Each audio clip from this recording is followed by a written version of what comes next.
I just couldn't. Long story made short, about 4 or 5 years later, I sold a majority stake of my company for many more hundreds of millions of dollars, and still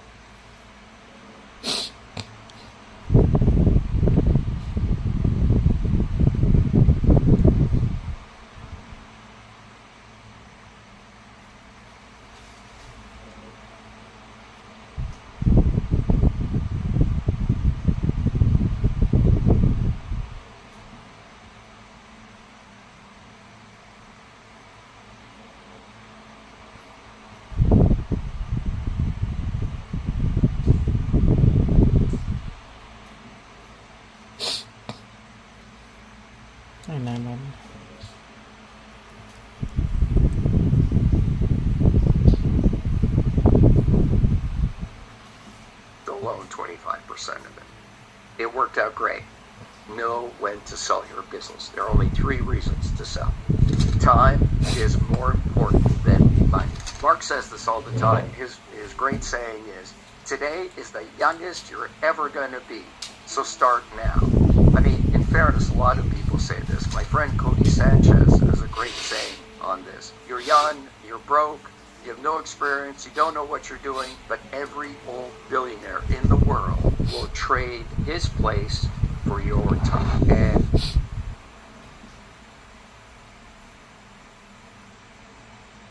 motorbikes, I love Ducatis, I love everything. I love to play, but I really love my business. And I didn't start it to make more money.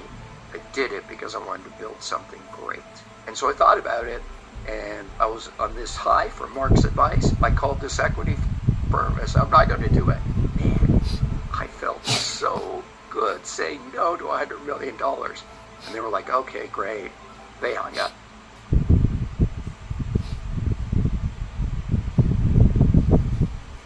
I went to sleep. I woke up the next day. What do you think the first thought in my head was? Why did I listen to Mark? I just gave up $100 million. I literally picked up the phone to call them, and I just couldn't. Long story made short, about 4 or 5 years later, I sold a majority.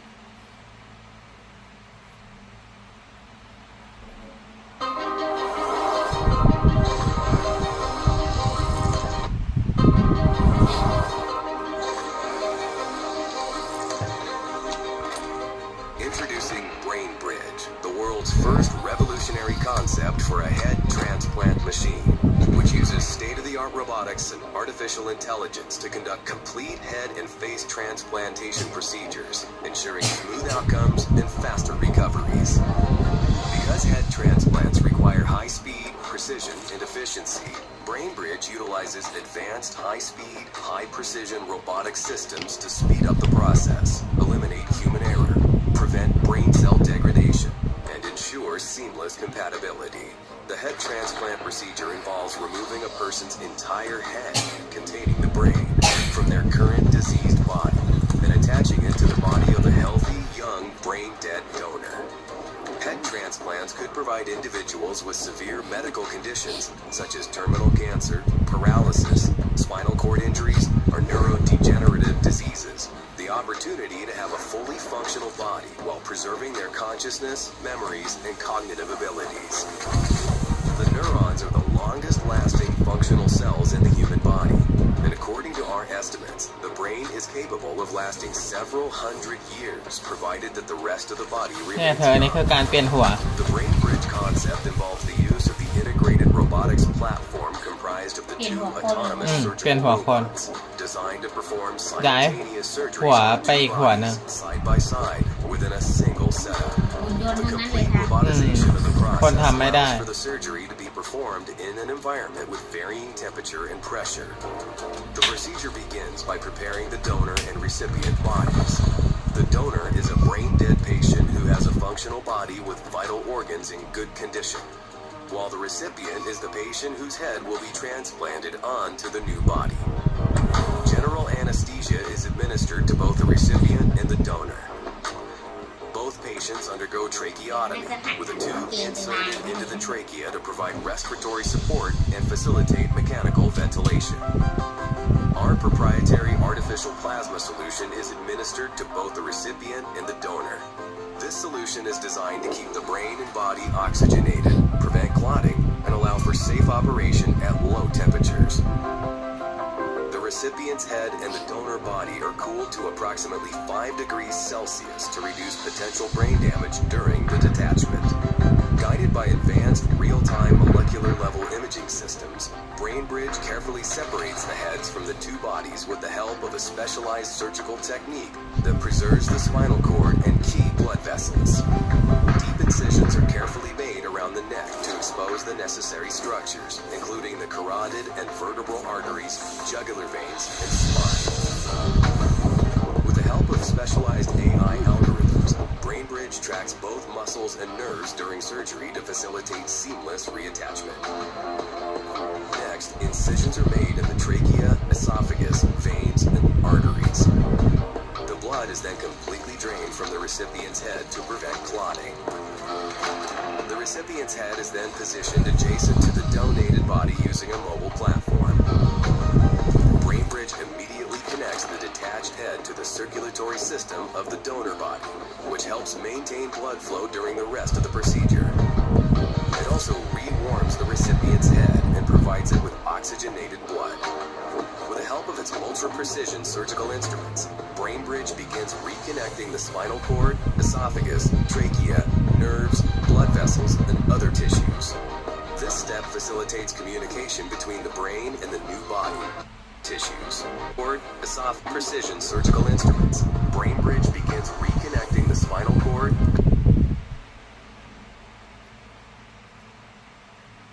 esophagus, trachea, nerves, blood vessels, reconnecting the spinal cord, esophagus, trachea, nerves, blood vessels, and other tissues.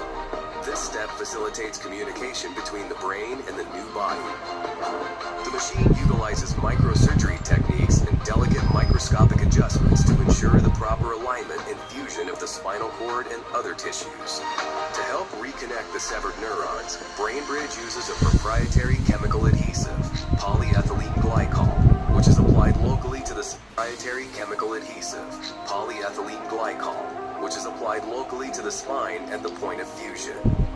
Once the spinal cord is connected, a specialized implant is placed in the epidural space behind the spine over the point of fusion. This implant promotes the repair of damaged neurons and allows the patient's brain to form neural connections with the new body and ensures that the sensory system is restored. It also functions as a temporary backup control device for the donor body. The next step of the operation is a face and scalp transplant where all the muscles, soft tissues, and skin are removed from the recipient's face. The donor's face, muscles, and soft tissues are then precisely transplanted in their place. By transplanting younger donor tissues, the procedure reduces the probability of tissue rejection and offers potential for aesthetic enhancement, particularly in cases where the donor is significantly younger than the recipient. It also restores functionality and structural integrity to the recipient's face and rejuvenates its appearance. BrainBridge then carefully sutures the skin to conceal the complex rewiring beneath the surface. The skin is then treated with a special spray that contains growth factors, antifibrotics, and antibiotics. This spray promotes faster skin healing, prevents infections, and reduces scarring in the sutured area. Finally, immunosuppressive drugs are administered to prevent the recipient's immune system from rejecting the donor body. After the surgery, the recipient is carefully monitored in an intensive care unit and is kept in a coma for up to 4 weeks to prevent movement or misalignment of the connected body parts. During this time, the head, neck, and spine are firmly stabilized to optimize the fusion of the spinal cord. Life support systems are utilized to regulate breathing and circulation, while nutrition is delivered through a jejunostomy feeding tube. Gradually, the recipient's brain should regain control over the new body.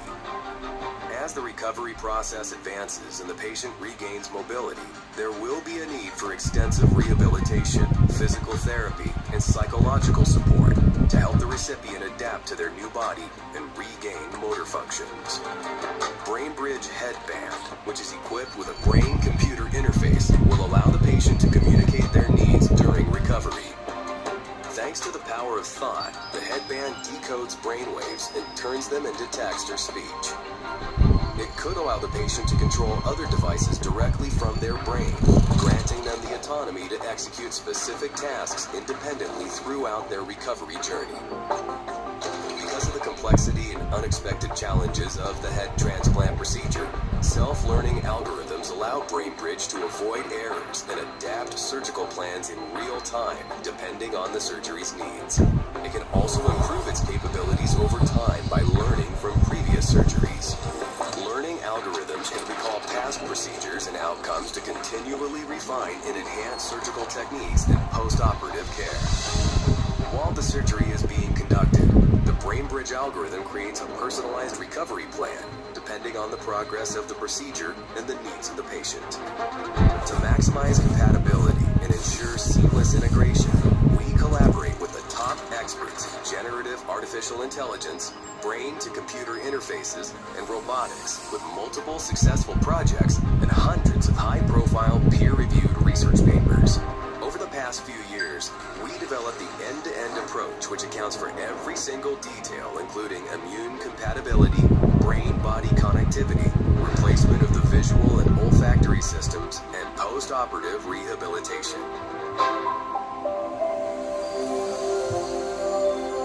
BrainBridge, breathing life into new bodies, one head at a time.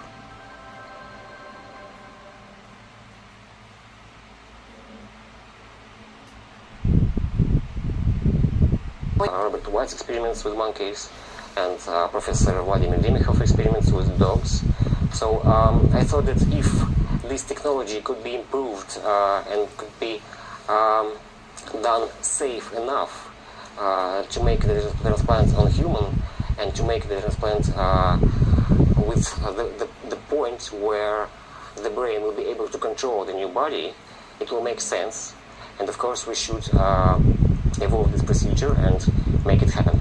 Valerie, obviously it's a very dangerous operation. Absolutely. You know that. You're a smart guy. You know the risks involved. Have you just taken a view? You have a terminal illness anyway. Your life expectancy is not great.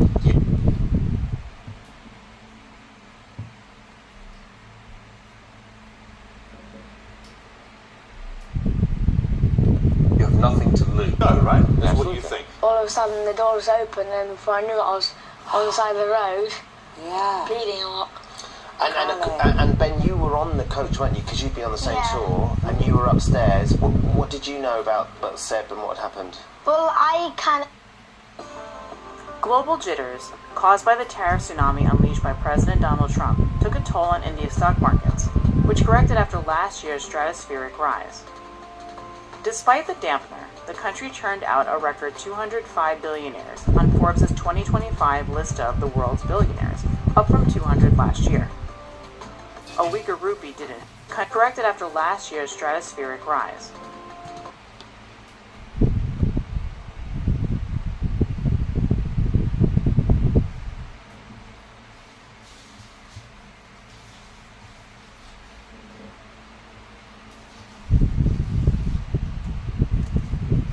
Despite the dampener, the country churned out a record 205 billionaires on Forbes' 2025 list of the world's billionaires, up from 200 last year.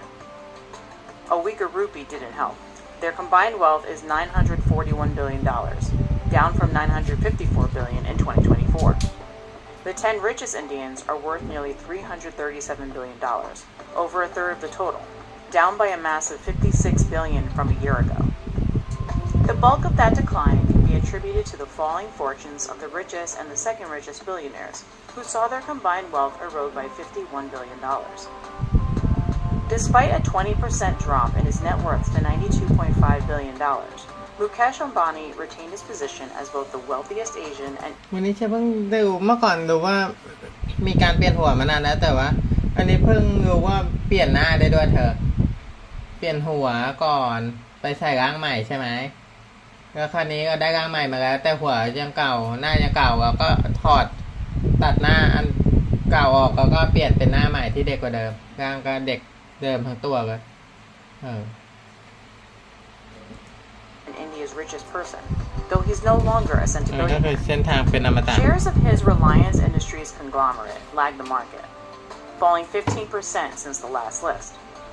That was partly due to weaker เจอแม่ margins, จะบอกแม่ oil ใหม่พี่ refining and petrochemicals ก็มีวิธีเปลี่ยน businesses, หน้า and competitive pressures facing its retailing unit, which he plans to eventually list. Infrastructure and commodities tycoon Gautam Adani registered the biggest dollar decline among Indian billionaires this year. His fortune fell by a third to $56.3 billion, though he held on to his spot as India's second wealthiest citizen. Shares of Adani's companies tumbled in November when the U.S. Department of Justice indicted his group and its officials in a bribery case involving a solar project in India. The self-made billionaires group denied the allegations as baseless. India's richest woman, Savitri Jindal, matriarch of the OP Jindal Group, is now the third wealthiest Indian, with a net worth of $35.5 billion, up from number 4 last year.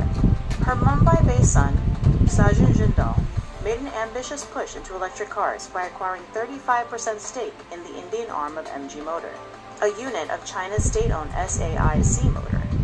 Jindal is one of 4 among the 10 richest in Financial Wealth Group, while the remaining half a dozen are all less well off. Tech tycoon Shiv Nadar, who recently transferred a chunk of his stake in flagship HCL Technologies to his only daughter, Rashni Nadar Mahaltra, slipped to the position of 4th richest in India, with a net worth of $34.5 billion. The composition of the 10 richest Indians hasn't changed from a year ago, though there was some shuffle in the pecking order. Overall, the wealth of 92 Indian billionaires was up from last year.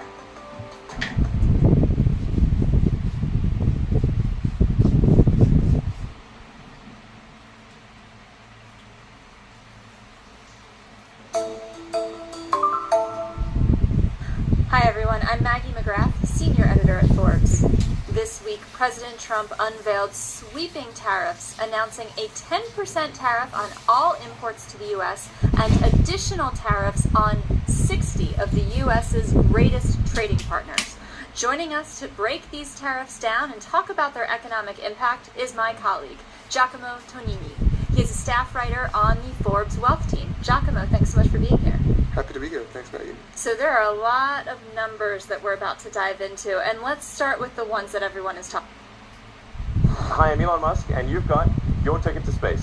Here we are at SpaceX, and we're getting ready to do our first mission to the International Space Station. I started SpaceX with the goal of ultimately colonizing Mars, and we've made progress along that way. We first built a small rocket called the Falcon 1, and then we built a big rocket called the Falcon 9, which is 1 million pounds of thrust. On the upcoming mission, we're going to be sending our Dragon spacecraft, which is a robotic space freighter that will automatically dock with the space station, transfer cargo to the space station, and bring it back to Earth. This is a precursor to the version of Dragon that will carry astronauts to the space station, which will be launching in about 3 years. We want to keep improving the state of technology, including trying to achieve what is the holy grail of rocketry, which is a fully and rapidly reusable rocket system. That's the critical breakthrough that's necessary to enable anyone to go to space if they want. I think we can make the cost of moving to Mars less than $500,000. I'm highly confident it can be done in say, let's say 15 years, and absolutely 20 at the outside. Initially, trips to Mars would take about 6 months, which is about what it took to go from England to Australia in the old days, so it's not crazy long. Over time, we could improve the technology and get a trip to Mars down under a month. The reason I think we should try to colonize Mars and make life multiplanetary is because I think that humanity is much more likely to last for a long time if we're on multiple planets. Plus, the future is much more exciting if we're out there as a spacefaring civilization, exploring the stars. Long term, I would like to move to Mars. I think it would be great to be born on Earth and die on Mars, just hopefully not at the point of impact. I'm Katie Barrett with All Things D, and Elon Musk here, the CEO of Tesla and SpaceX. He just got off the stage. Elon, you spoke a lot about the companies, and I wanted to speak to you a little bit about personal life. Sure. I know you have 5 children. Yeah. So how do you manage all of these children and the 2 companies that you have to deal with on a regular basis? With great difficulty. I mean, generally, I divide the week 50-50 between Tesla and SpaceX, and then the weekend is for my kids. And so if you could envision something that you'd like them to be able to do in their lifetime, that you probably won't be able to do in your lifetime, what might that be? Oh, that's a good question. So you are a big thinker. You really do think out a little bit further than most people. Well, I hope that I hope they'll be able to travel to other planets. I'm not sure I'll be able to do that in my lifetime. I hope so, but it kind of depends on travel to other planets. I'm not sure I'll be able to do that in my lifetime. I hope so, but it kind of depends on how long I live and how much progress we make. So I think I hope they live to see humanity become a space-faring civilization, and perhaps even to see a self-sustaining base on Mars. And so, as a regular person, when you're not putting on your different hats for these companies, what would you do on a Saturday morning if you had nothing work-related to do and you could just get up and relax? What would that involve for Elon Musk? You mean besides kids, or with kids, however you would enjoy a Saturday morning. Well, usually Saturday mornings and Sunday mornings are spent with my kids, so it's doing something with them around the house or going to a movie or something like that. We made model rockets the other weekend, and actually, I mean, I like playing video games, and doing so, with the kids. Like, they're all boys, so they all like playing video games too. Yeah. Interesting. Well, thanks very much for taking the time, and I really wish you well with both of these companies. Thanks. I'm Katie Barrett here with All Things D. I think bottom line, I think creating a car company is extraordinarily difficult in the best of times, and these are not the best of times. They are pretty darn close to the worst of times.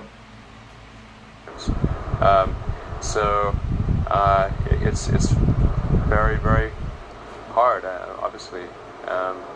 And I see that every day. I mean, we're a 400-person company, and our tiniest move gets all over the blogosphere. Forget about the blogosphere. Our tiniest move gets all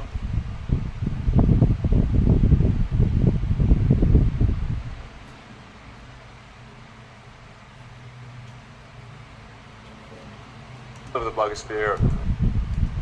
Forget about the blogosphere. It's written about the New York Times. I mean, it's nuts. Everything we do is writ large for some reason. I feel like we're like a tiny figure in front of a light that's casting a giant shadow. And you see this giant shadow, it's actually just a little thing. I think also that the media and also the blogosphere tend to have cycles of hate and love. And for the longest time, we were beloved. And then, some negative things happened, and it turned from being beloved to being hated. I think there's some people out there that will probably hate Tesla or me for a very long time. I don't know why, but but hopefully most people will not. So I do like to be loved, as everyone did. I think Jim would be in a very different place if instead of gathering up all the EV1s and crushing them, that then instead continued that development program and created the EV2 and EV3 and continued to evolve. There would be, in a really very different position today. There would be the leader in electric vehicles, and there wouldn't be a need for a Tesla. So obviously there was some big strategic errors that were made. I think it's fair to argue that this will be the first mass-produced electric car, designed from ground up to be fully electric. Beyond, say, obviously there's golf carts and there's little neighborhood vehicles and that kind of thing. And there've been electric cars before, but they've always been, at least in modern times, they've always been cars that have been adapted from gasoline cars, and they've been very limited production runs. They haven't even been for sale. They only lease them and then they take them back, type of thing. people often ask me, are you having fun? And I think if the work, it's not that there's certainly fun moments. I've just got 2 minutes, so I'll just jump into it. You've been an entrepreneur all your life. The first company you created was an internet map company. We did a bunch of things. It was internet publishing, mapping, yellow pages, white pages, calendar. It basically, what my first company really did was help bring a lot of the media companies online, including Hearst, Knight Ridder, and ironically the New York Times company. Okay, and you sold it to Compaq for $400 million as a 26-year-old? Yes. Well, at 300. 300? Yeah. Okay, well, and then you went on to create PayPal? Right. Then you became the second largest shareholders in was it eBay? So I was the largest shareholder of PayPal, and I guess a pretty significant shareholder in eBay after the acquisition. Yeah, but then together with the Norwegian Christian Adam, you wrote the thesis. Right, that's so right. You could have been I think you still have a copy. Yeah, Right? yeah. Right, exactly. I have that on email. Yeah. So we're not making this up, you know. It's No. It's right, exactly. Yeah, but the This thesis was 20 years ago. Yeah, but the thesis that was about that was Google, wasn't it? Yeah. So you could have made Google. We could have made something, I think, similar to Google 20 years ago. Yeah. As a working thesis, it was. But now Tesla. And actually, I'll tell you some funny other things, which is there were two other things. So two other things, sort of independently. There was the sort of the Google thing, but then there was one on ultra capacitors for use in electric cars, so energy storage for electric cars, and one for solar panels or solar systems. Okay. So I'm no Johnny come lately to these industries. Yeah, that's great. Unfortunately, of the three of them, we actually picked Yeah. the two worst Google. Right. But Tesla, last question. Tesla, why will that be a success? Why will you do it when, for example, the Norwegian company didn't do it? Why will you succeed? Sure. Well, for sure, electric cars are very difficult. In fact, car companies in general are very difficult. Independent electric cars. So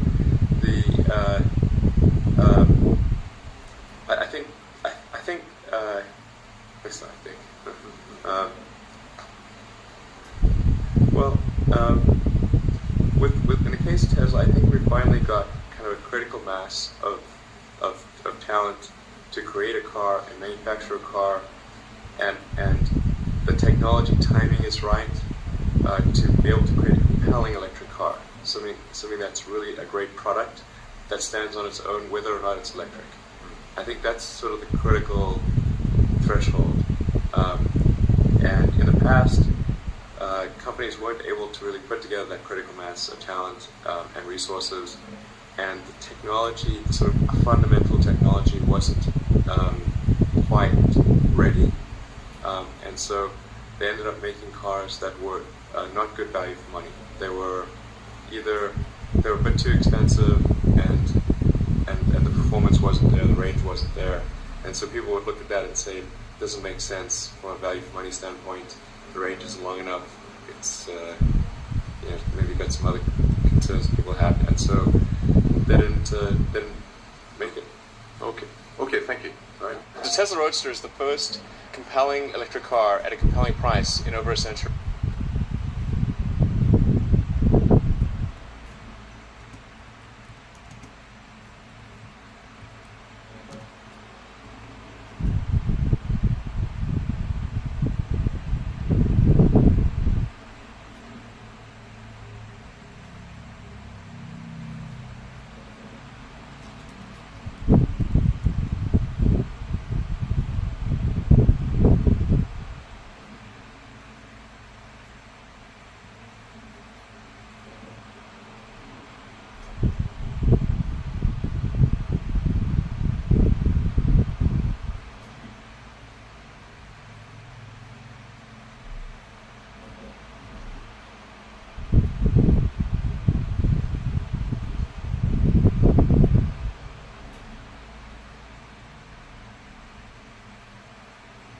This is Democracy Now!, democracynow.org, The War and Peace Report.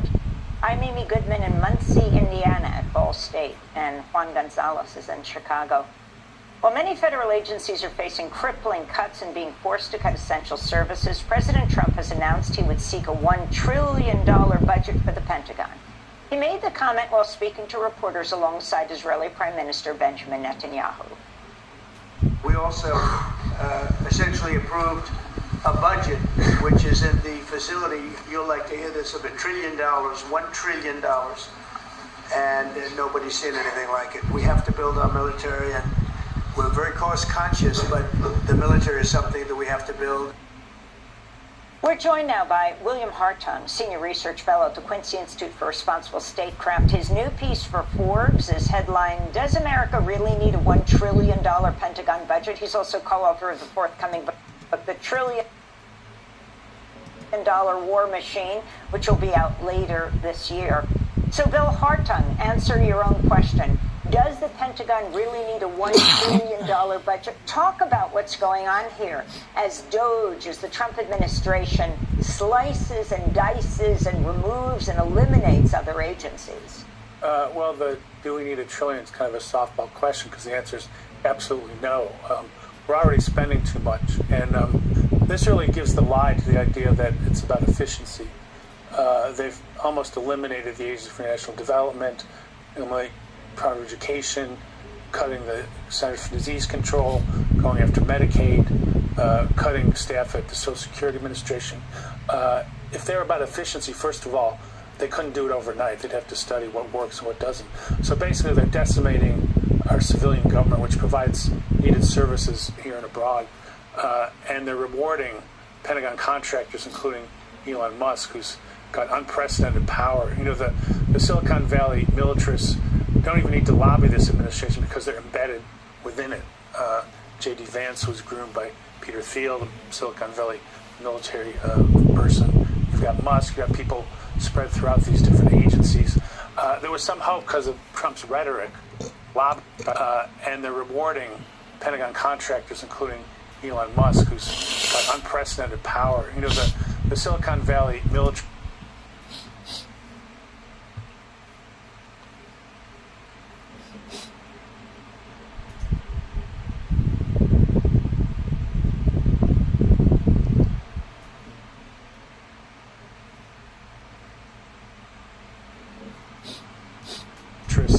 don't even need to lobby this administration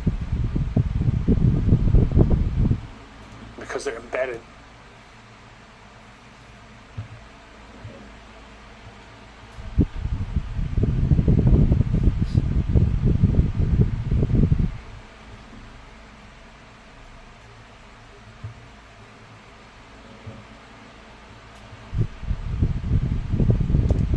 Within it, J.D. Vance was groomed by Peter Thiel, the Silicon Valley military person.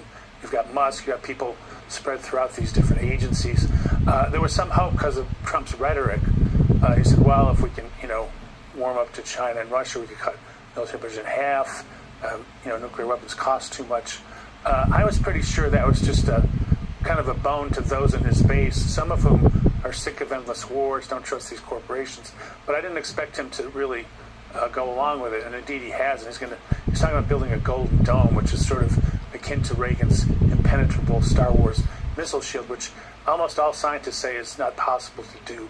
So that's a big boondoggle for both the old companies like Lockheed Martin and the new companies like Anduril and Palantir. And then, of course, this new fighter plane, which he decided to call the F-47 because he's the 47th president. I mean, might as well put his name on the side.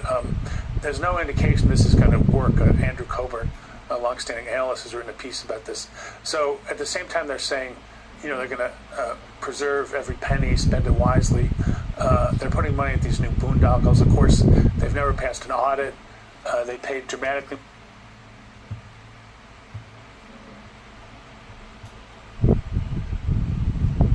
more than they should for spare parts. They've gotten rid of independent inspectors general who could follow whether there's corruption going on. So this is really an effort to militarize our society. What Eisenhower warned about that we didn't want America to become a garrison state. And getting rid of AID, America's face to the world now is going to be almost entirely military.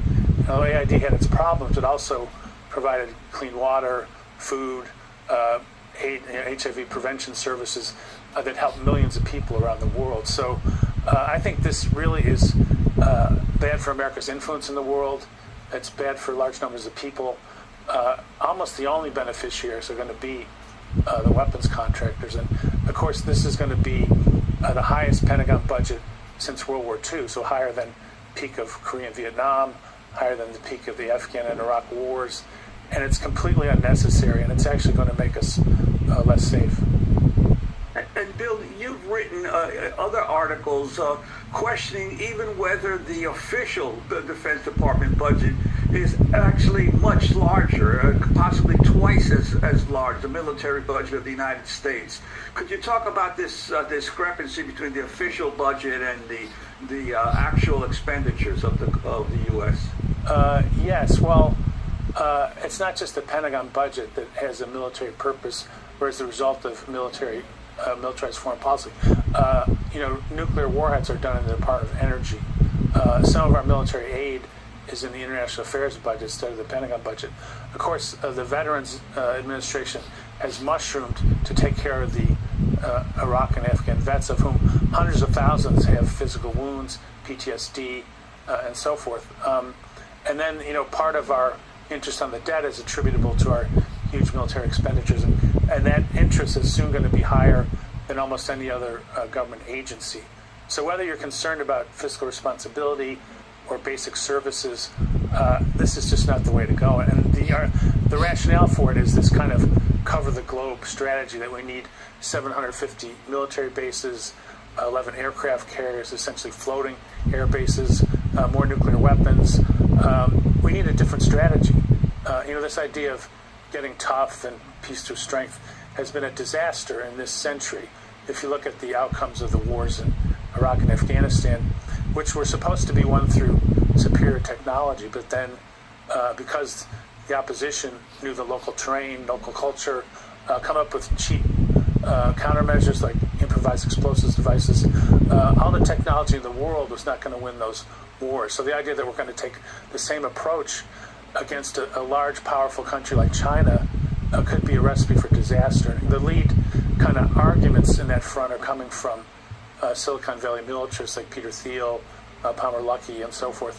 Bill, I wanted to ask you about that particularly. You recently wrote for a monthly review, a review of a book by Alex Karp, the CEO of Palantir, and you say in there about these Silicon Valley militarists, you say all of them are convinced that at some future moment, by supplanting the old school corporate weapon makers like Lockheed Martin and Northrop Grumman, they will usher in a golden age of American global primacy grounded in ever better technology. You talk about this rise of the Silicon Valley militarists? Sure. I originally wrote that for Tom Dispatch, which allows people to write this kind of thing, which is not easy to do. But Karp has a book, and it's essentially kind of like 19th century ideology with 21st century technology. He says America's lost its way. We don't believe in the concept of the West. We're not patriotic, and we need a unifying national mission. His idea of that mission is a new Manhattan Project to militarize artificial intelligence. To me, that's a pretty impoverished view of what our mission should be as a nation. Our mission is supposed to be tolerance, democracy, prosperity, diversity, all the things that are under attack at the moment. So this is completely backwards. And the thing is, Palantir, for example, was one of the few companies to actually cheerlead the war in Gaza. Some of their technology was used for targeting. Karp decided to actually have their board meeting in Israel during the Gaza war. And they also are, once we master AI, we'll be able to beat China in a war and so forth. So they're a different breed. The head of Lockheed Martin, he'll fund think tanks that make, sympathetic case, but he's not, with a bullhorn saying, let's dominate the world, because he feels like that's a bad look for somebody who's, profiting from this. Whereas these Silicon Valley folks are shameless. They really think that they're our saviors, that they can do things better than the government, and they've got some wild ideas, like Peter Thiel is researching how to live forever, and Elon Musk wants mass colonization of space. Palmer Luckey is basically a gamer who decided to make weapons. These are not the people you want shaping your foreign policy. I mean, if they had a product that was worthwhile for defense, buy the product. They should be vendors. They shouldn't be trying to shape our policy, our worldview, our government, and they shouldn't be allowed to do that. Bill Hartung, if you can talk more about Elon Musk and his conflicts of interest as he goes after these other agencies. It's not just that they're increasing, and Hegseth has announced this $1 trillion Pentagon budget. It's that Elon Musk has multi-million-dollar contracts with the Pentagon. If you could discuss that, and then also the Pentagon repeatedly citing China as its principal adversary. Now there's a trade war looming. How do you see this playing out? Well, Musk has more power than the entire cabinet combined. He's almost co-president, and he owns the country's space.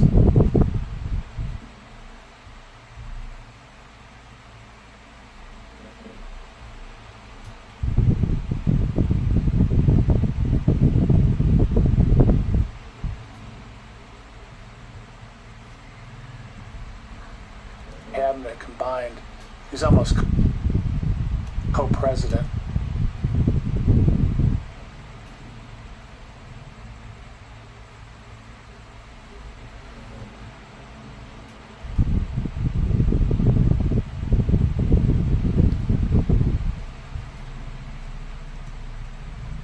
And he owns a country, SpaceX, that is going to make a version of Starlink for the military.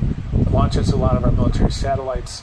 Has a new product called the Starship that supposedly will be able to put more payload in space than any other weapon. And the Pentagon looks to this as a way to, beat China in the space race. So his Pentagon contracts are only going to grow, and he may well try to shift money towards his Silicon Valley allies. He's trashed the F-35, which is reasonable, but he said let's replace it with unpiloted, drones. So it's kind of an unprecedented situation to kind of anoint, an unelected billionaire to have this kind of power.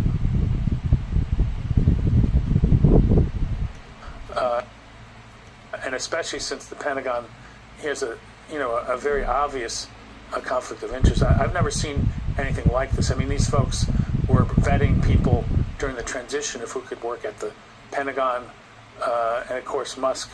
They sort of made this sound like this was advisory, but they're actually basically dismantling government.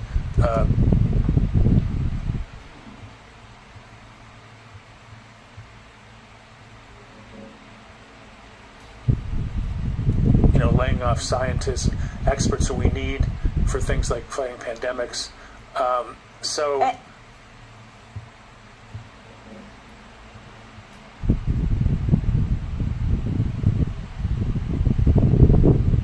He's a walking Bill, conflict just of to be interest. really clear, I want to correct myself. I said millions of dollars.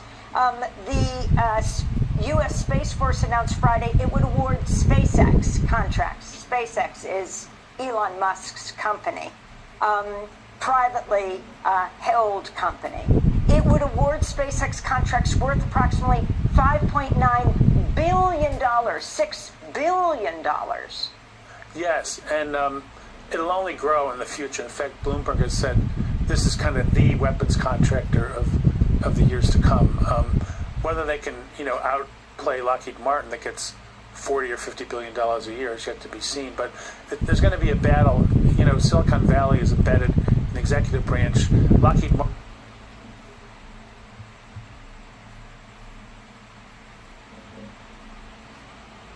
Martin has huge influence in Congress because they put facilities in most of the states. They hire former government officials to lobby for them. They fund think tanks. They serve on government commissions that make policy. So this is either a clash of the titans, or, as often happens, they'll just push the budget high enough to fund both of them. And so we just have 30 seconds. If you could respond on China. Yes. Well, China is the gift that keeps on giving. exaggerating the threat from China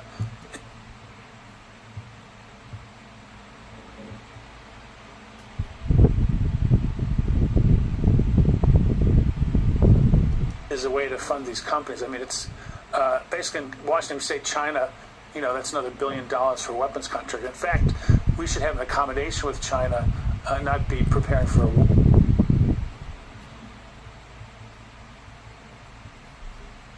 war with China.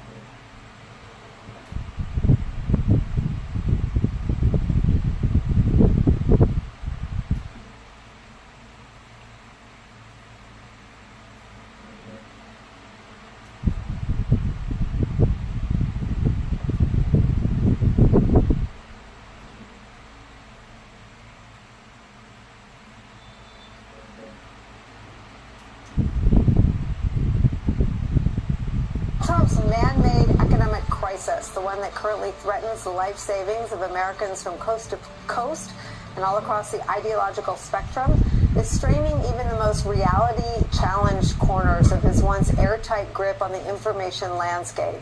The Dow today started out positive, only for the rally to fizzle. The Dow ended the day down more than 300 points. Stocks plunged after the White House announced that there will be no reprieve on tariffs for China. A whopping rate of 104% would be imposed on imports from China starting at midnight tonight. Donald Trump's tariff stink bomb is causing all sorts of economic and political chaos. It has even strained the relationship between Donald Trump and his co-president Elon Musk. Sources telling the Washington Post this, quote, over the weekend, President Elon Musk, it has even strained the relationship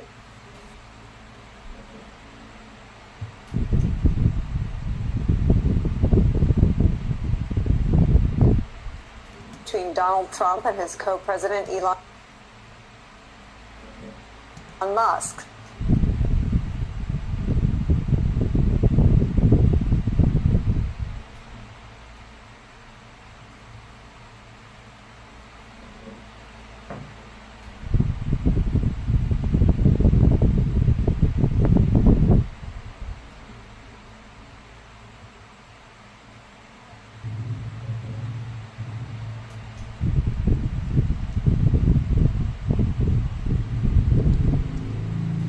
Sources telling the Washington Post this, quote, over the weekend as it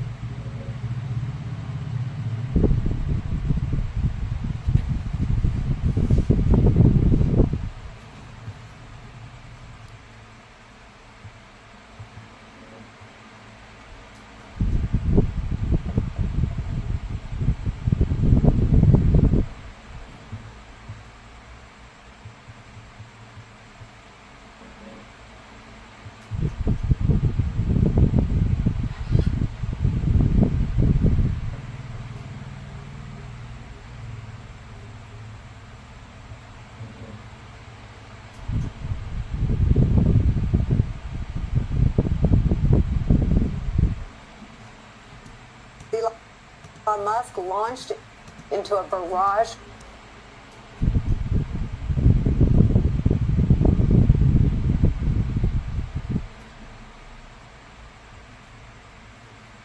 of social media posts criticizing one of the lead White House advisors for President Donald Trump's aggressive tariff plan. Musk was going over that same official's head and making personal appeals to Trump.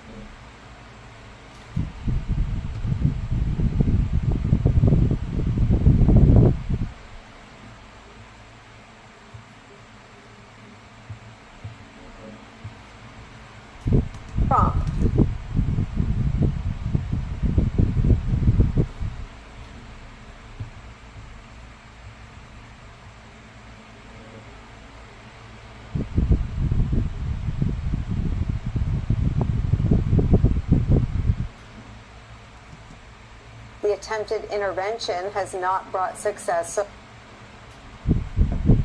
far. Elon Musk's feud with that advisor, Peter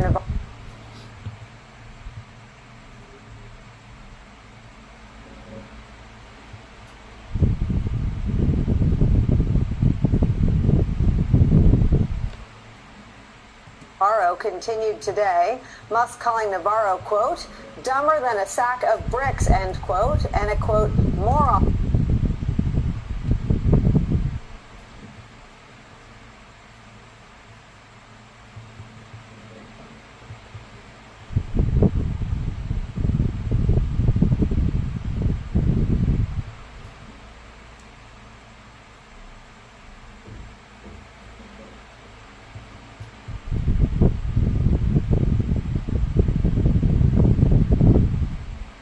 one after the other guy, Navarro, dismissed Elon Musk as not a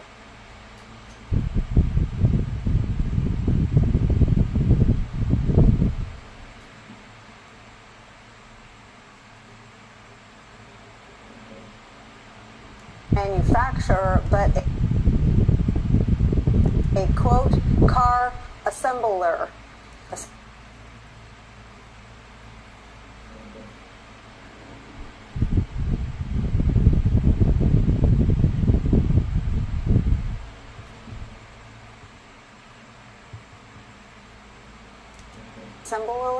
Assembler in a CNBC interview with the third Trump guy, Joe Kernan, who, as of right now, sounds pretty skeptical of the tariff plan. Take a listen. They're much bigger. I think they're much bigger than most people thought. And I think from policy institutes on both sides of the aisle, the methodology that was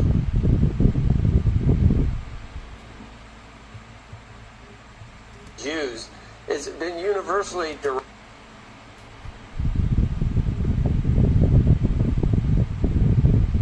derided as being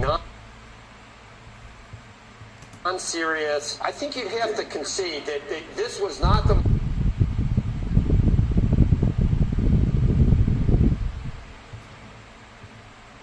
market reaction you were looking for. There's a way of maybe incrementally trying to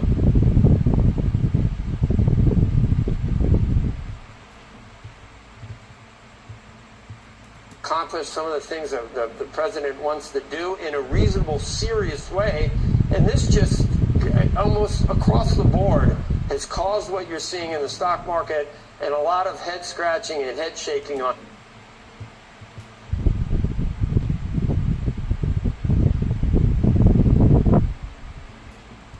whether anyone really knows what they're doing in this case, Peter. It's the stupid, right? As the old political axiom goes. Well, that feeling that nobody knows what they're doing in the Trump administration is the predominant view on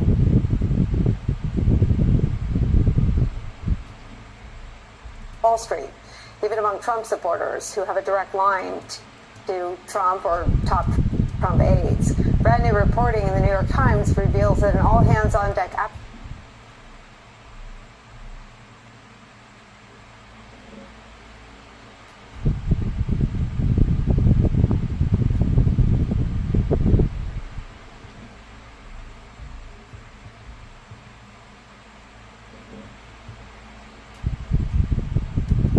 effort to persuade anyone in the Trump administration to back down from the tariffs has failed. From that report, quote, the day after the president announced his most sweeping round of tariffs last week,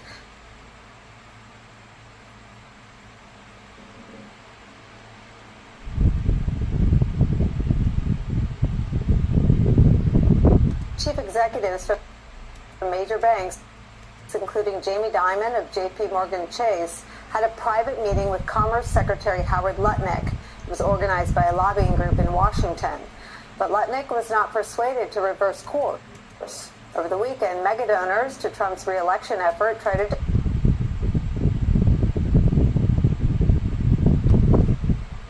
different tack, pleading to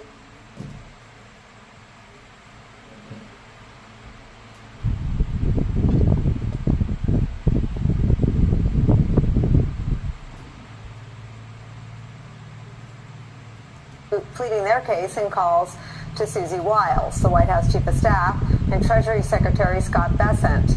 Those efforts also came up empty. New York Times reports that much of the conversation now centers around protecting themselves from the worst effects of Trump's trade war, which even some Trump allies now say will lead to a recession.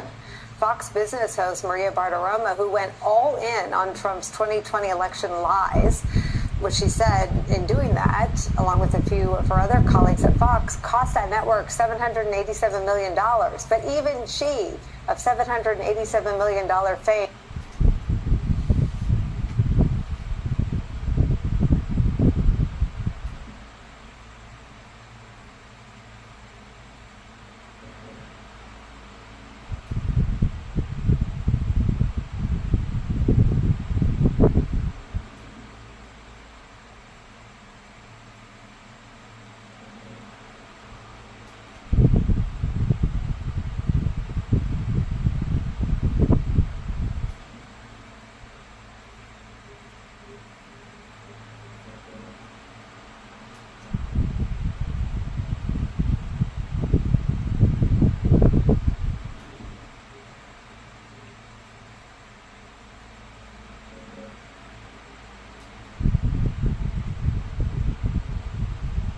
dumber than a sack of bricks. That's how Elon Musk has described Trump's chief trade advisor as a growing internal rift over the White House tariff policy went public. It began to fester after last week's Rose Garden announcement. Peter Navarro is a hardline supporter of the aggressive trade policy. But Musk is no fan of the plan, reportedly making repeated personal attempts to get Trump to back away last weekend. When Navarro was asked about Musk's tariff skepticism in an NBC interview, he pointed to what he felt would be Musk's self-interest. When it comes to tariffs and trade, we all understand in the White House, and the American people understand, that Elon's a car manufacturer. But he's not a car manufacturer, he's a car assembler. In the EV case, the batteries come from Japan and come from China. The White House is doubling down on its commitment to tariffs despite a continued dive on Wall Street. Those tariffs now putting him at odds with his advisor, Elon Musk, Fox's Kevin Corke reports. Stocks closed lower Monday, the market dropping for a third straight day. At the White House, the president digging into his global tariff strategy, dismissing fears his economic policies could drive traditional U.S. trading partners to do business with China instead of the U.S. I'm not worried about it. The president instead threatening the U.S. will impose an additional 50% tariff on imports from China, if, that is, Beijing does not withdraw its own retaliatory tariffs on U.S. exports. There can be permanent tariffs, and there can also be negotiations. Meantime, on Capitol Hill, a congressional bill is gaining steam aimed at giving Congress the ability to override a presidential tariff. It should be an up-down vote. The tariffs is a responsibility of the Congress. Also at odds with the Trump administration over tariffs is reportedly Elon Musk. The Tesla CEO over the weekend publicly criticizing the administration's tariff policies on social media, including Peter Navarro, the Trump administration's top trade advisor. With Elon, it's fine. He's a car man, and he's a car person. That's what he does. And he wants the cheap foreign parts, and we understand that. But we want him home. This, as Mr. Trump's Treasury Secretary insists, dozens of countries are now reaching out to the administration to begin trade negotiations. It's going to be a busy April, May, maybe into June. In Washington, I'm Kevin Corke, Fox 4 News. Global stock markets rebounded overnight in the wake of several days of heavy losses after the tariffs were announced. Japan's market closed up 6%, while markets in Europe were trading higher in early trading. That's despite China's Commerce Ministry vowing to take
I can't believe that he's tanking the economy,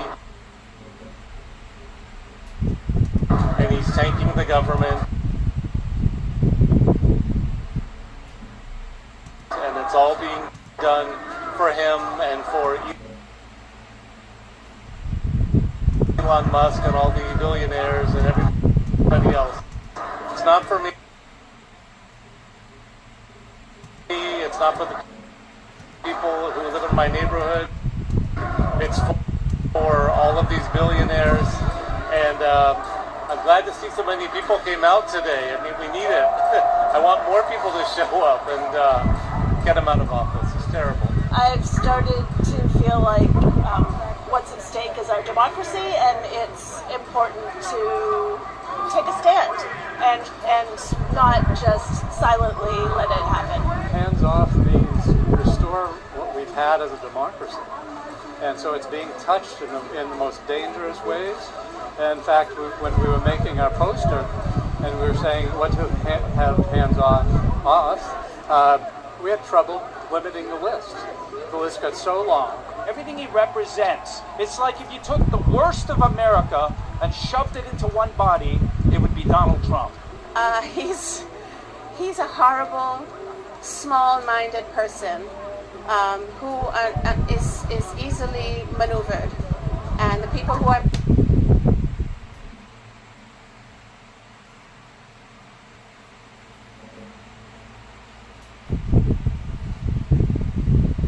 maneuvering him are very, very, very dangerous.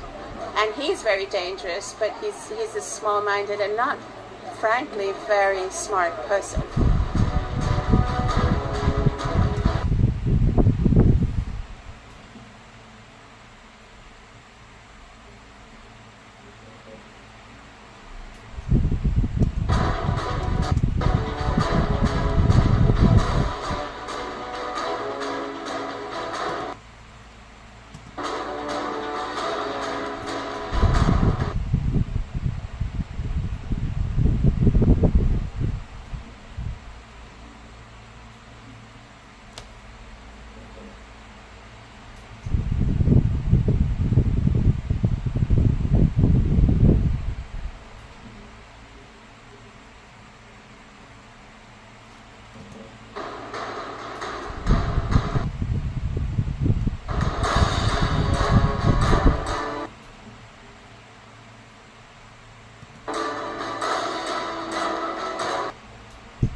The Washington Post has reported that Elon Musk, one of President Trump's top lieutenants, who this weekend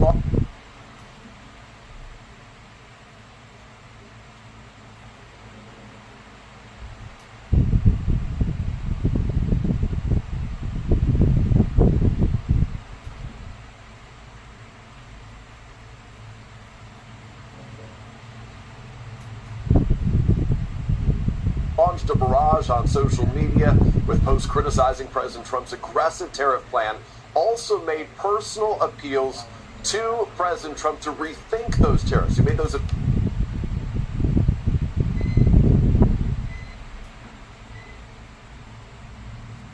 appeals directly. The Post cites two people familiar with the matter on that. Of course, Musk's efforts so far, Savannah, have not been successful.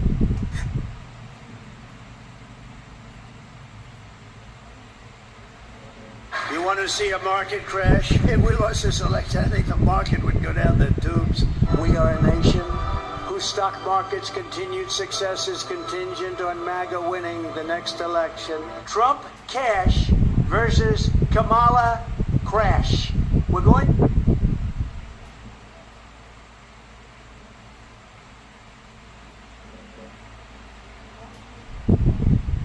to have a crash like 1929 if she gets in. A 1929 style depression. 1929. When I win the election, we will immediately begin a brand new Trump economic boom. It'll be a boom. It's a boom, all right. It's a boom all over your 401k and your child's education fund. Remember all those talks about projecting, the Trump's just projecting? Well, guess what? Those projections during the campaign are infuriating to watch right now. The financial markets try and find the bottom. And fears of a global recession are rising among rank-and-file Republicans as well. Wall Street's biggest names and even Trump's chief financier, Elon Musk, have the jitters about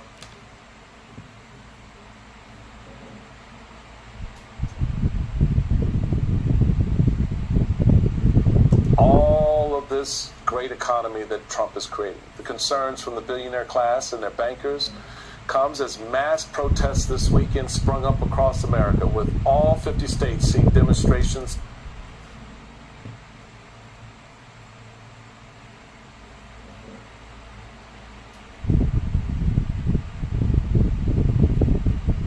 against the president.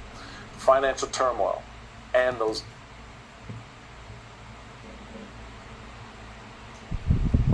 government cutbacks. Back with me are George, Ed, and Maria Teresa. So, Maria Teresa, you had the Speaker of the House counseling the members to stay calm, right? The guy who once said that Donald Trump was the man is now begging for zero tariffs, open borders, and freedom of movement. I'm talking about Elon Musk. Elon Musk now says that he hopes the United States, Europe, move to a zero tariff situation, turning on Trump's total tariff takedown. And he says he also wants more freedom of people to move between Europe and North America. Here is Elon Musk. Take a listen to this. They are turning on Trump. And I'm hopeful, for example, with the tariffs, that at the end of the day, I hope it is agreed that both Europe and the United States should move, ideally, in my view, to a zero tariff situation, effectively creating a free trade zone between Europe and North America. That would be that's what I hope occurs. And also more freedom of people to move between Europe and North America, if they wish. If they wish to work in Europe or wish to work in America, they should be allowed to do so, in my view. So that has certainly been my advice to the president. So this is 180 degrees different than what Trump has been pushing and what Trump has proposed. Now, I see that there are some people out there saying, oh, David, this is not Musk breaking with Trump.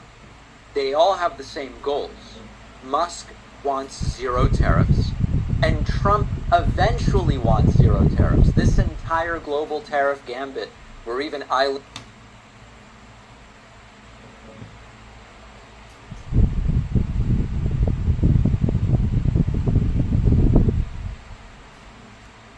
inhabited only by penguins are having tariffs placed on them. This is all to eventually get to zero tariffs. Well, this isn't necessary if the goal is to get to zero tariffs. Go right to other countries and say, let's go to zero tariffs. You could do that. There's no rule that says you have to do this to get them to negotiate. And this Elon Musk video was published just days after Donald Trump doubled down on this catastrophic round of tariffs, which is tanking markets. It's putting global trade on red alert. So what you are seeing now is Musk, the guy MAGA thought was their billionaire champion, completely rejecting the economic nationalism of Donald Trump. When you say zero tariffs, meaning free movement of goods, and you say a movement of labor, that's the opposite of what Trump and his cronies want.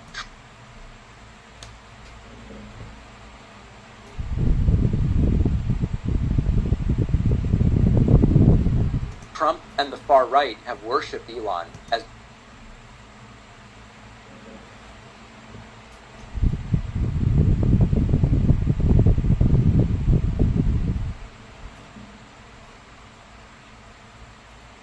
the cool billionaire who gets it, the guy who fights the libs and he owns Twitter and he's playing 4D chess. But the truth is that Elon Musk's entire business depends on globalization. Tesla batteries made in China. Starlink deals that are multinational.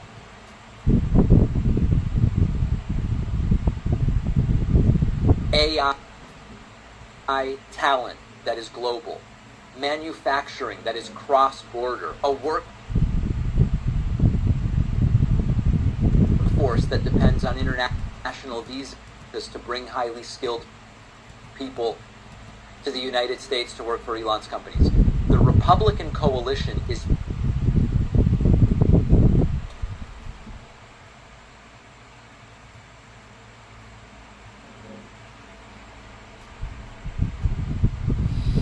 people to the United States to work for Elon's companies. The Republican coalition is built on opposing much of that stuff.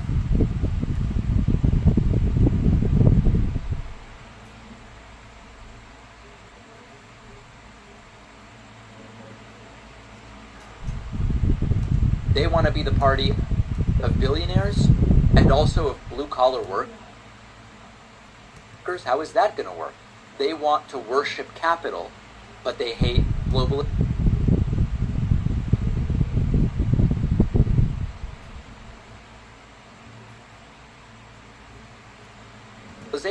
They want to stop it.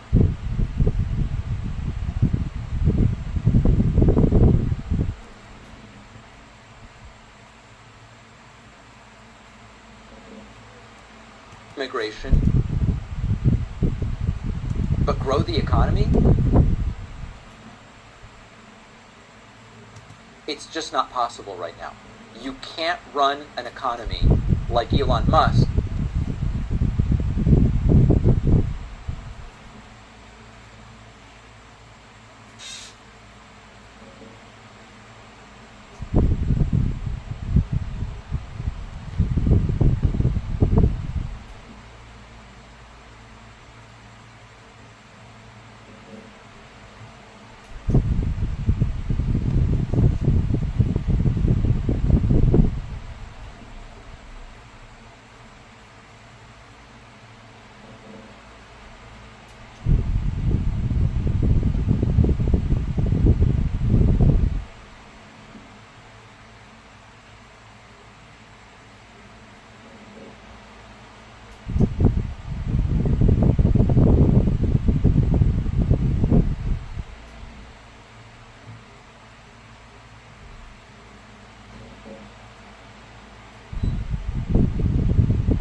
while you are Trump pursuing protectionist trade policy. Elon wants cheap labor and open markets and talent mobility. Trump wants economic war with everyone who doesn't kiss his ass. Their goals are fundamentally incompatible.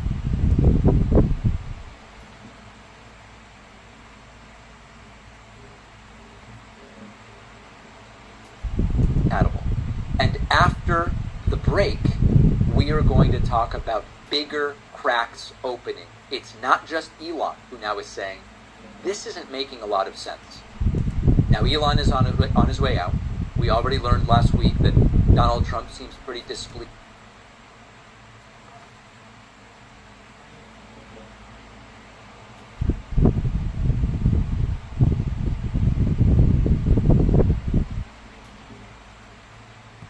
With Elon pouring $25 million into that Wisconsin Supreme Court race and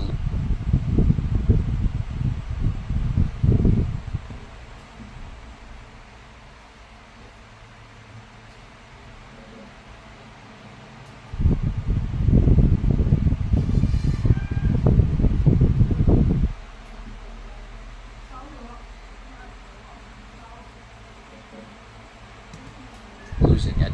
He's getting annoyed with Elon's presence. Elon has said he's going to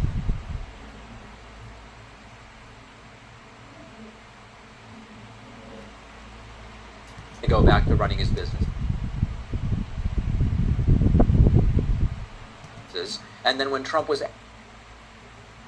asked, does Doge survive Elon leaving? Trump said,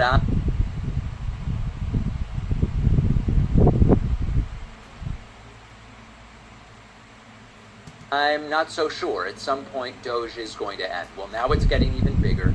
The cracks are turning in.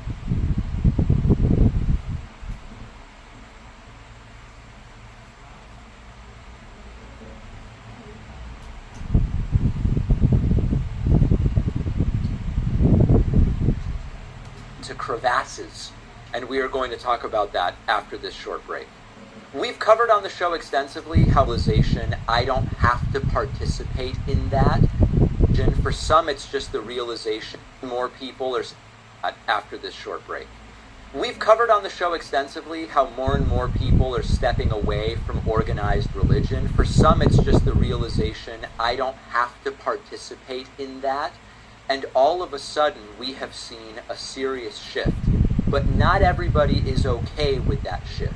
Christian nationalism is on the rise. They are working overtime to put their beliefs into the law, into our schools, even into our personal lives. It's sort of like, hey, I respect your right to believe whatever you want, but just don't make me live by it. And that is where the Freedom from Religion Foundation comes in. Our sponsor, the Freedom from Religion Foundation, fights to keep church and state separate. This is what the founders intended. So whether you've always been secular, be part of our government in help-11 and become a member today. This is Democracy Now!, democracynow.org, The Warren. The guy who once said that Donald... You want to see a more...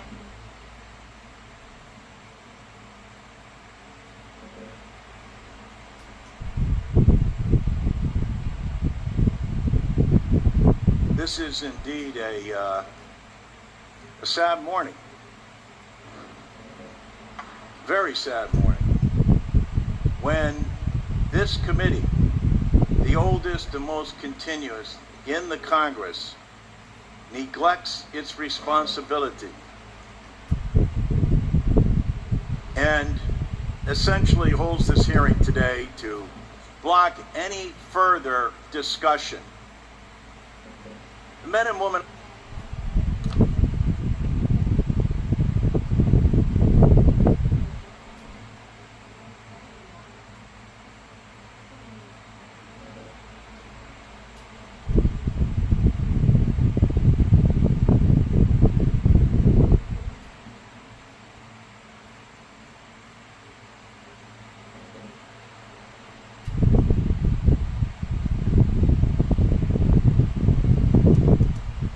on this committee are good people. They're honest and caring people. And that's why I do not understand why you would relegate this committee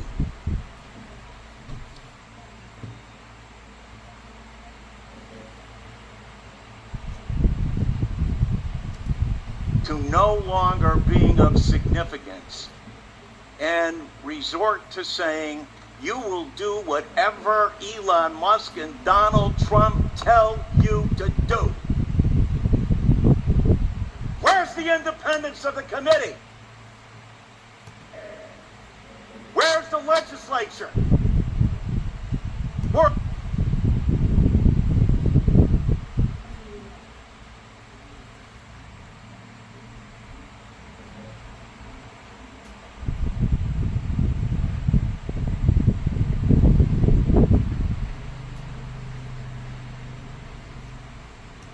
an equal branch of government, and you start off with a blather, and yet look at the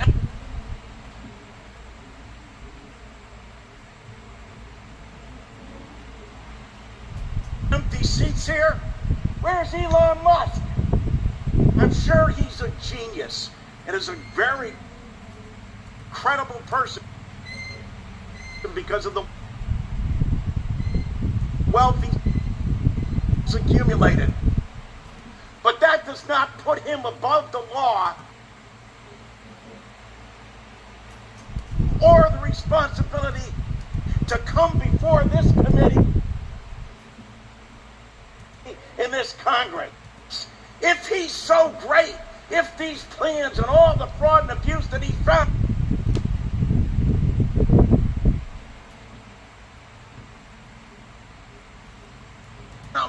are so eminent, why isn't he here?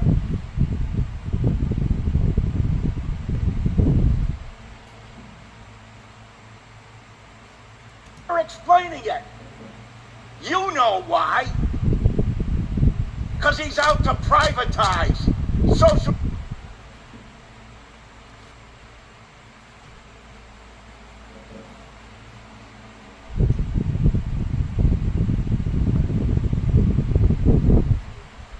Security.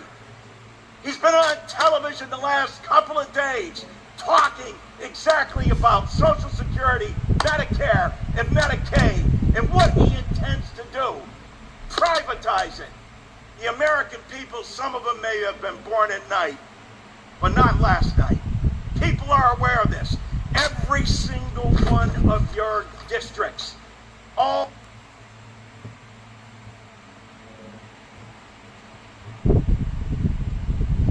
the money that comes in monthly, and you have not done, you as a Congress, have not done anything in more than 54 years.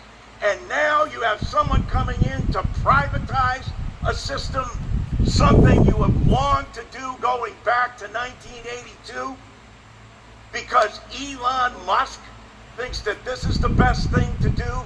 President Trump has called Social Security a scam. Elon Musk, as Chairman, as Mr. Neal said, called it a Ponzi scheme. Ask that of the people in your district. Ask that, Mr. Smith, of the more than 198,000 people in your district who rely on Social Security, and you won't even let the person who's planning to privatize it, who's telling the big lie in front of everyone, in bold.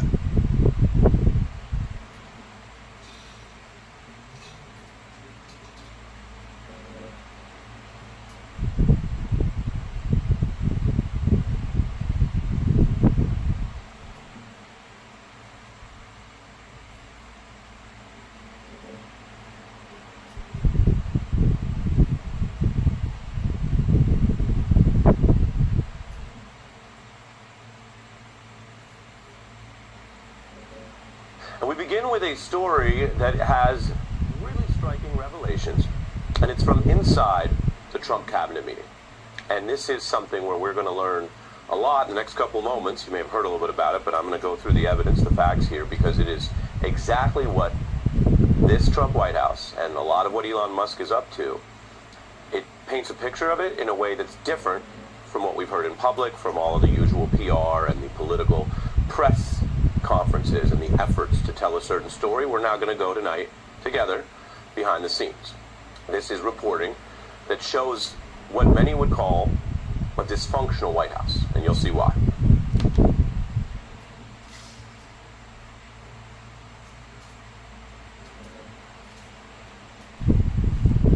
People at war with themselves and each other over the efforts to basically dismantle large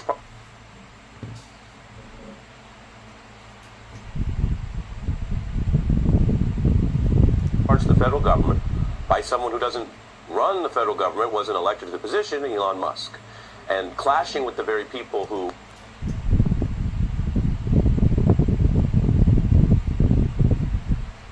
of course the president also picked to be in charge of these, and clashing with the very people who of course the president also picked to be in charge of these departments. And we often draw on different reporting around here. You know that from watching the news, right? We mention different stories. This is from the New York Times. Credit to their reporters, their journalists getting this story out. And it is a bombshell. The Times reports that Musk basically ended up in a clash, a conflict with much of the cabinet. That was Thursday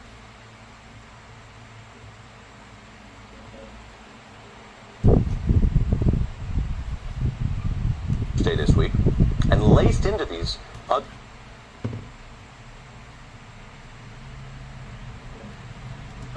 officials, some of whom are important, right? If you're picked to run the State Department, you are a pretty important official within the government. And just to put it clearly, we are talking right now about an unelected billionaire sitting in on these important meetings and going at people in very intense terms. And the substance matters, as well as, quite frankly, the emotion and the gossip of this, because it's all part of how this government is being run.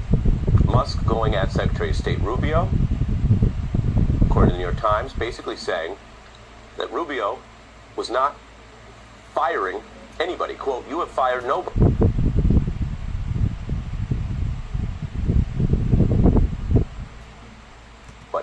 And Rubio responds, "What about the more than 1,500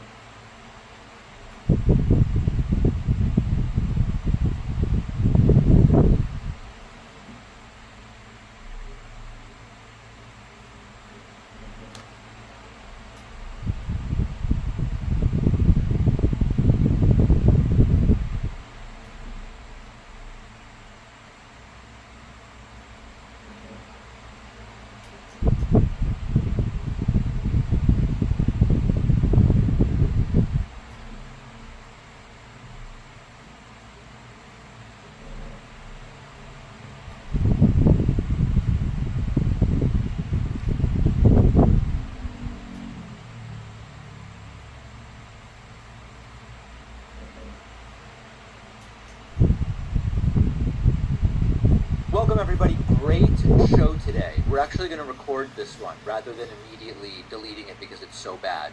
We are going to talk about so many things today, including does the Constitution matter anymore? We're going to do some tax stuff, some thick and meaty policy things, but we're also going to talk about the free market and free market capitalism. And I come to you bearing news, my friends, that the free market appears to be deciding that Tesla is done. If you want to see real capitalism, we are seeing it in front of our very eyes. Tesla is collapsing in Germany. It has nothing to do with government interference. It has nothing to do with regulation. It has nothing to do with an overzealous regulator or government. It is the free market at work. People deciding they do not want a product. And this has consequences for the company selling that product. What am I talking about? A massive survey of over 100,000 Germans confirmed what Tesla's sales numbers in Europe already told us. 94% of Germans say they will not buy a Tesla. This is not happening in a vacuum because EV sales are going up. If nobody wants electric vehicles, then of course anybody selling only electric vehicles is going to suffer, but that is very much not the case. German electric vehicle sales grew 27% last year, while Tesla sales went down 41%, and a staggering 70% in the first 2 months of 2025 compared to last year. This is destructive. Why is this happening? The answer is very simple. Elon Musk torched his own brand. Germany has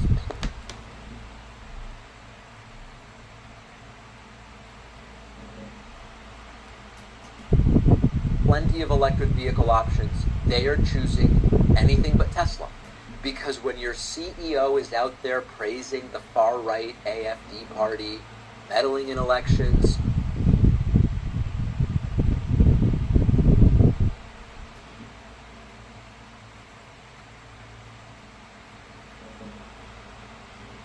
throwing up Nazi salutes at Trump's inauguration, yeah, that is going to be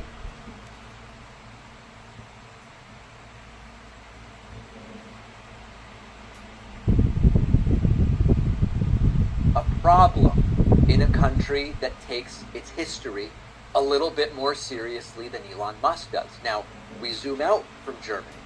This is not only happening in Germany. We talked about Europe and Tesla sales collapsing in Europe. But it's even bigger than that because Tesla's hemorrhaging customers worldwide. Here in the United States, Tesla went from the ambassador brand for electric vehicles, for liberals, for progressives, to people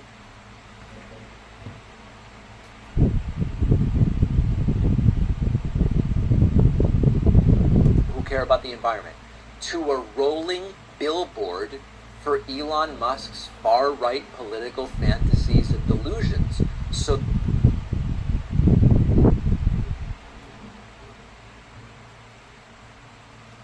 the Republican solution is government intervention, which they claim to be against. Donald Trump spent years mocking electric cars and, calling them scams. You can't drive anywhere, you can't charge them. He attacked climate policy.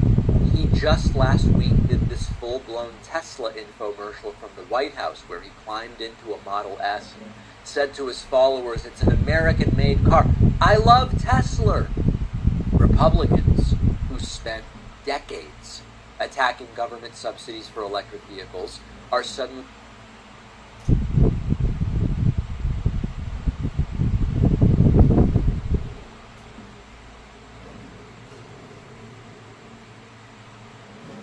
And we begin with a story.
If you were to imagine a single individual simultaneously shaking up the auto industry, the cryptocurrency market, and global politics, all with a few controversial decisions, some tweets, and an unrelenting stream of new ventures,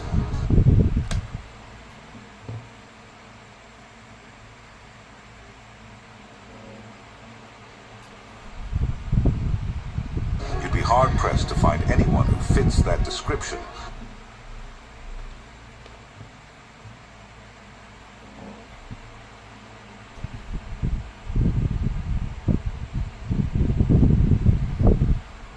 Better than Elon Musk. Whether it's his audacious moves as the head of the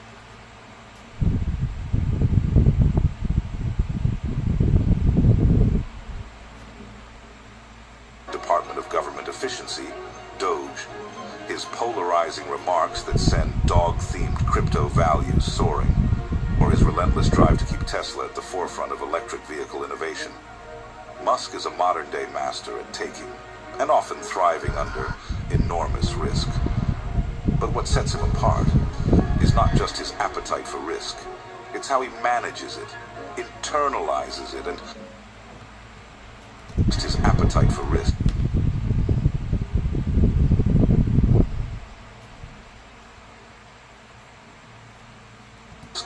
It's how he manages it, internalizes it, and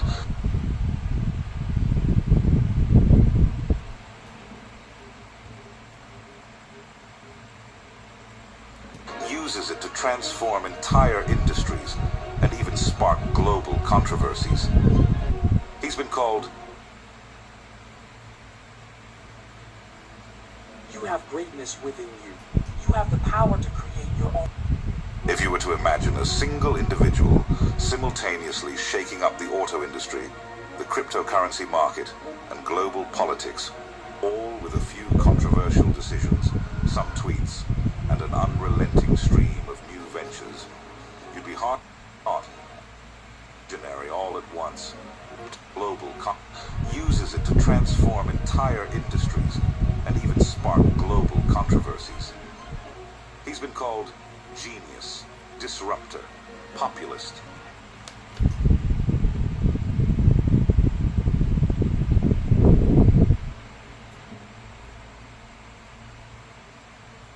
Troublemaker.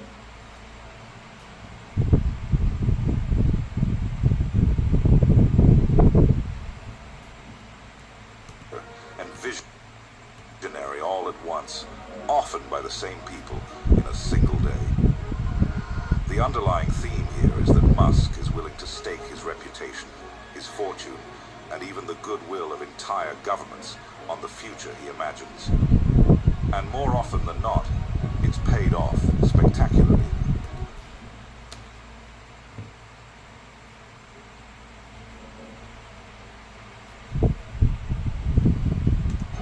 In this script, we'll explore the art of taking risks in the style of Elon Musk, how he frames them, why he embraces them, and what lessons you can apply to your own entrepreneurial or personal ambitions, even if you're not heading Tesla, shutting down government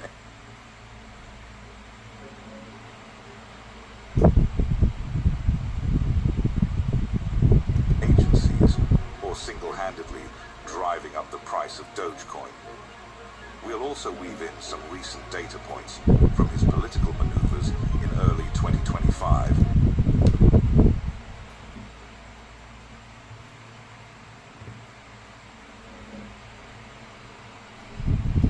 To Tesla's latest market triumphs, to illustrate that Musk's risk-taking is an ongoing phenomenon, not a relic of his early PayPal or Zip2 days. So, let's buckle up and learn how to take risks like Elon Musk to achieve massive success. In conventional terms, risk often conjures images of potential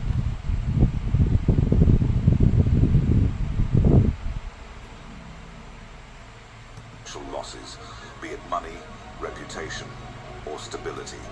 In the Musk mindset, risk is intricately linked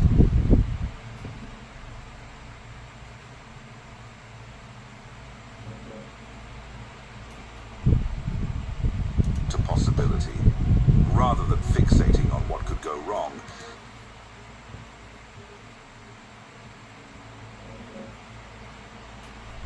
he zeroes in on what could go astronomically right. If a bold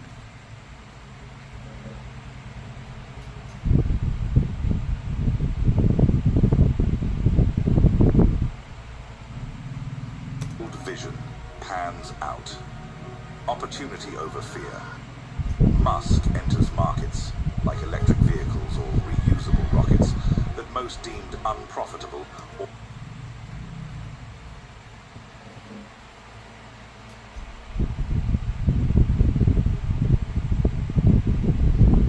or outright impossible. His first principle is that if the reward, e.g., revolutionizing space travel or shifting the world to sustainable energy, is big enough, it justifies the potential for major failure. Comparative mindset. He measures risk not just by counting the cost of failing, but by imagining the cost of not trying. In other words, not attempting to pioneer a reusable rocket might doom the space industry to stagnation. Not building Tesla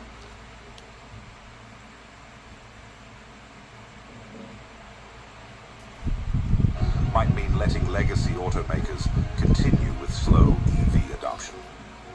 Look no further than February 2nd, 2025, when Musk, alongside former President Donald Trump,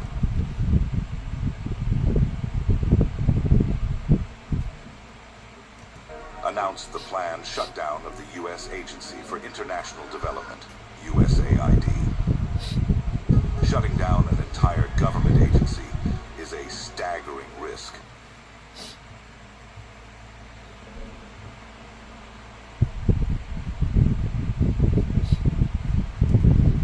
Both politically and reputationally, but Musk frames it as part of a grand overhaul to reduce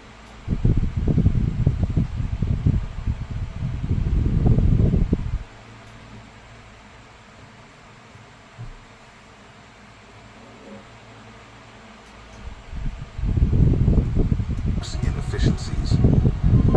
Critics call it populist stirring, as Bill Gates did on January 27, 2025, labeling Musk's political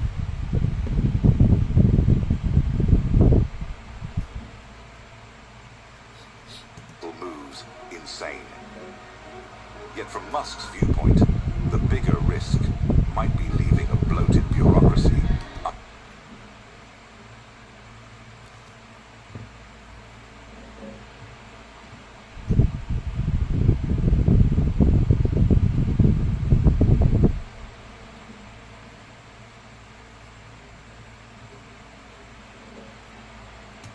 unchallenged. For Musk, the enormity of potential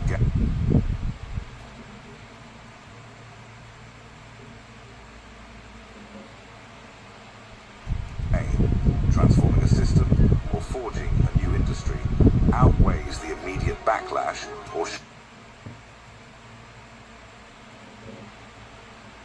short-term losses. By rebranding risk as opportunity, he pushes boundaries others shy away from.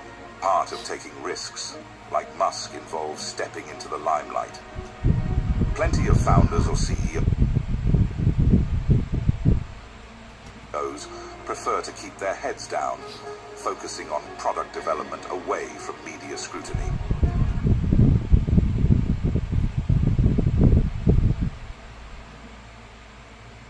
Musk, on the other hand, uses controversy like a fuel source.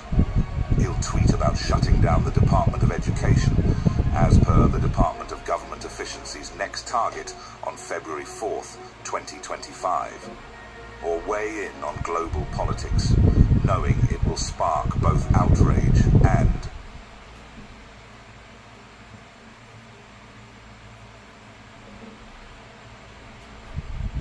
excitement. Double-edged sword. The risk is that negative PR can hurt brand loyalty. Some consumers boycott Tesla due to Musk's politics. Inside, the publicity cements Tesla,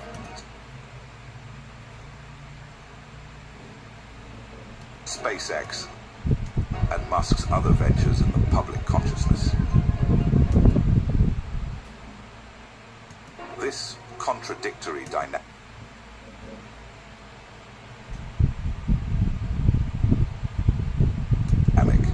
can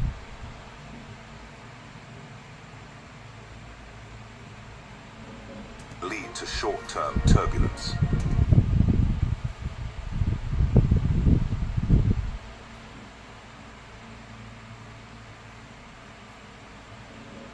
But often results in long-term brand inertia.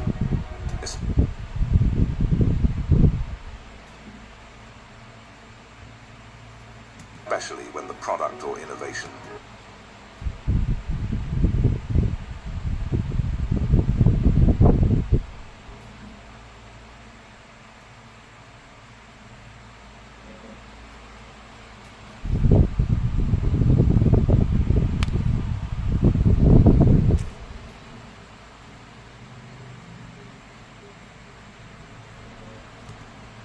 remains strong. Nothing exemplifies Musk's use of high-stakes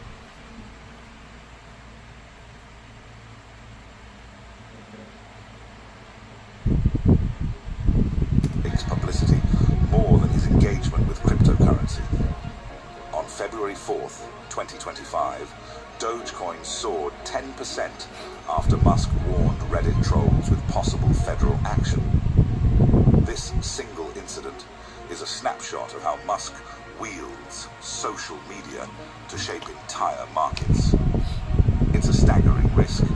If the government or regulators crack down on him for alleged market manipulation, it could be financially and reputationally disastrous. Market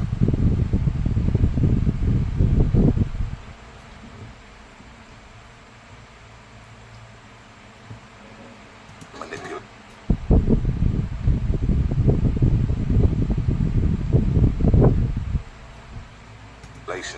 It could be financially and reputationally disastrous.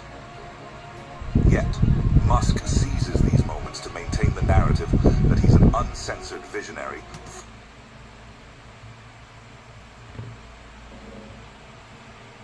forging new pathways, taking a public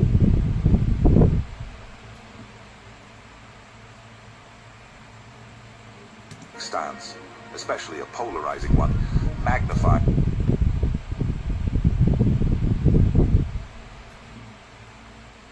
as your risk by inviting scrutiny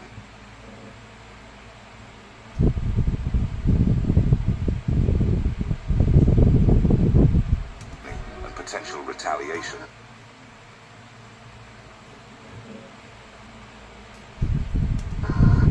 However, it also has the potential to catapult you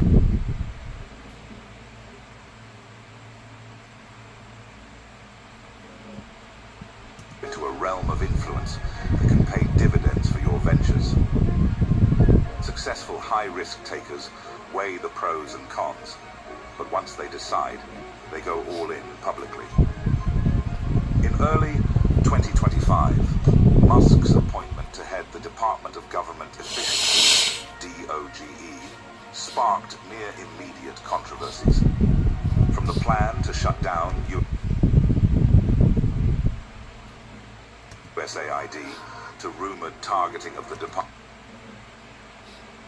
of Education, Musk is rewriting the rule book on how CEOs engage with the public sector. This is a massive risk, crossing swords with entrenched political interests, confronting potential constitutional crises, and fueling cross-party opposition. Yet Musk has a knack for harnessing these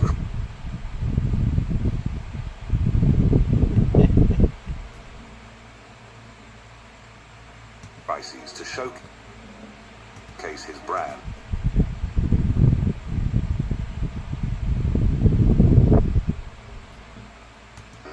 As a no-nonsense fixer.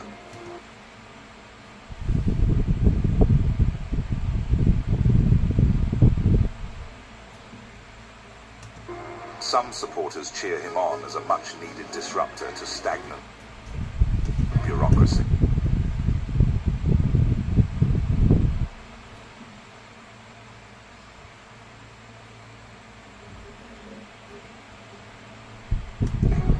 Others see it as an alarming power grab. Both angles underscore the risk. However, by aiming for large-scale institutional change, Musk bets that the scale of success, if it works, will overshadow the stepping on a few toes along the way.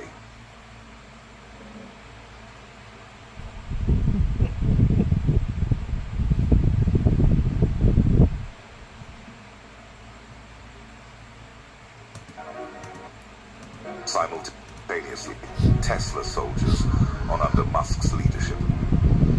On January 20th, 2025, Tesla announced a new electric vehicle model slated for late 2025, even as European sales waver. By February 1st, Tesla's stock soared to a new high, or in a corporate setting, pivot or expand aggressively, even when certain market segments appear lukewarm or hostile. International market pressures, Europe's dissatisfaction, partly due to Musk's political stances, could hamper Tesla's presence there. But Musk's solution is to keep the brand's new EV model hype on full throttle, reinforcing Tesla's unstoppable innovation image. Fighting on multiple fronts, leading Tesla while engrossed in political shakeups could stretch typical CEOs too thin. Musk, however, thrives on juggling multiple high-stakes projects.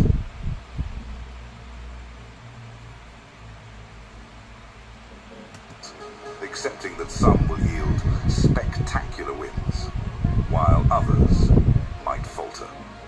Musk's approach to risk is holistic. He doesn't isolate his corporate strategies from his political engagements or personal brand. While this magnifies risks, political controversies can weigh on Tesla's stock in certain regions. It also amplifies synergy. Media coverage about one domain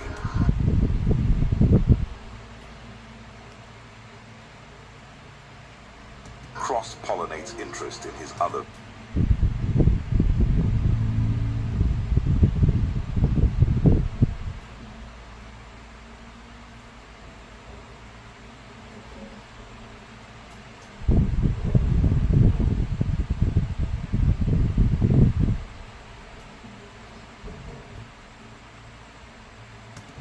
ventures. On the surface, Musk's actions, like shutting down a major government agency or openly supporting meme coins, may appear reckless. However, reckless implies a disregard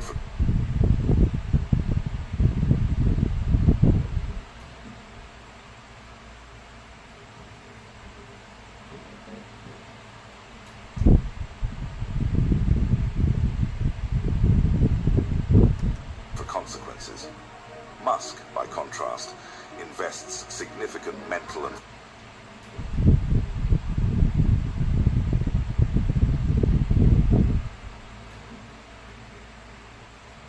financial capital in analyzing outcomes, even if he publicly frames it as spontaneous or edgy. He has teams, advisors, and decades of entrepreneurial experience behind many of these moves. Musk famously dives deep into engineering and financial details. He can talk rocket thrust and EV battery chemistry with the same fluency. This knowledge base isn't flashy PR.